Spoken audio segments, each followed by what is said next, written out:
ઈસુના પવિત્ર, મહાન અને સામર્થ્ય નામમાં હું આપ સર્વનું સ્વાગત કરું છું.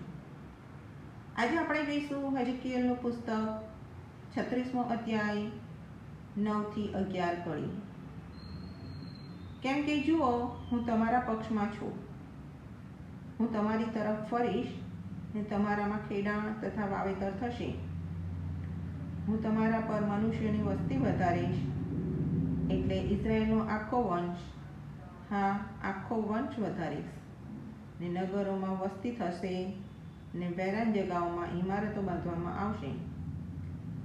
હું તમારા પર માણસો તથા પશુઓની વૃદ્ધિ કરીશ. તેઓ વૃદ્ધિ પામશે ને ફળદ્રુપ થશે, અને હું તમને તમારી આગળની સ્થિતિ પ્રમાણે વસાવીશ.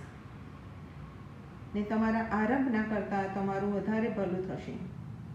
ત્યારે તમે જાણશો કે હું યહોવા છું. આ વચન દ્વારા આપ સર્વ આશીર્વાદિત થાઓ. આમીન.